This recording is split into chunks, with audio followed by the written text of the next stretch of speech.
Hello, STEM Girl coders.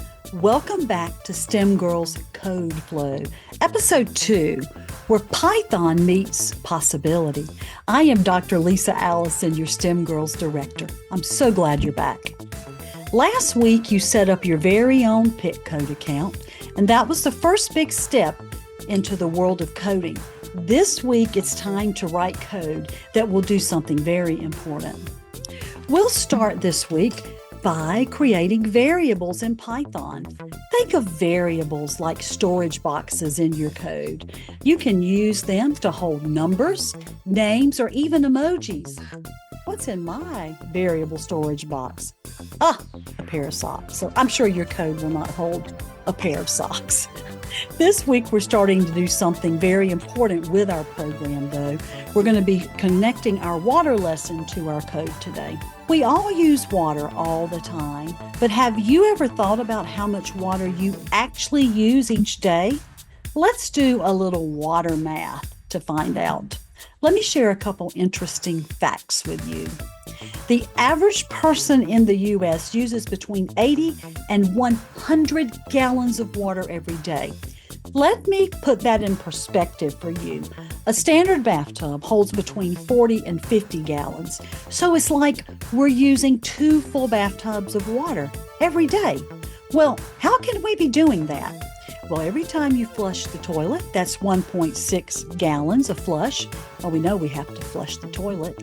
A 10-minute shower, that uses 25 gallons of water. And if you take a longer shower, think of the amount of water you're using. What about when you're brushing your teeth? Do you leave the faucet running while you brush your teeth? If you do, that can waste 4 to 6 gallons every time you brush your teeth. And a family of 4, they use about 300 gallons of water a day. That's equivalent to over 100,000 gallons a year. These are surprising statistics, right? Well, in episode 1, we challenged you to team up with your parent to find your home's water meter and take a picture. That little dial, it could be also a digital screen, it tracks every single gallon your family uses.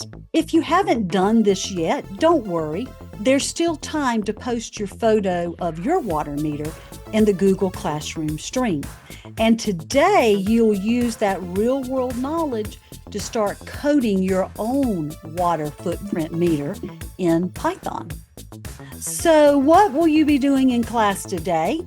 You'll complete the first essential steps in building your water meter, starting with a mini program that records how many gallons you use to take a shower, to flush, to drink water, and even brush your teeth. You'll keep adding to your program over the next few weeks. Even cooler, you're going to write Python code that will ask a person a question using the input command. You'll use the print command to show their responses. You'll store their answers as variables, and then you'll convert these answers into numbers using the int function, pronounced int, like the word hint. It's short for integer. This special Python function will let us do real math with real data. But first, let me show you my PitCode project. I started simple, just tracking a few water habits, but I'll keep building each week, just like you will. As we go, I'll add more features and make it more useful, step by step, one block of code at a time. So in the code for this week, you have 5 steps that you'll be doing. And you'll see that I completed all 5 steps, and I'm going to run my code for you. So as you see, the code welcomes you to the footprint tracker. Also, I added emojis throughout my code to make it interesting. So first, it's asking me how many showers I take a week, how many glasses of water do I drink a day, how many times do I flush the toilet, and all those good things. So by the end of class today, you'll be able to create variables in Python, collect user input and store it, turn words into numbers, and then during our next class, we'll start calculating, doing water math, and then we'll print those results. So Let's get ready. Grab your learning guide. Follow along during today's lesson. The steps are here. It tells you step by step what you have to do to code today's lesson. You can also work ahead and you can do even more. This is just the basic steps. You can go far beyond these as you do your code. And remember, every great coder starts with one small line of code. If you need extra help with your code, no worries. You're invited to stay after class with your coding teacher. We're here to help you succeed and grow your skills one step at a time. Your code might start simple, but it's going to do very big things. Let's dive in.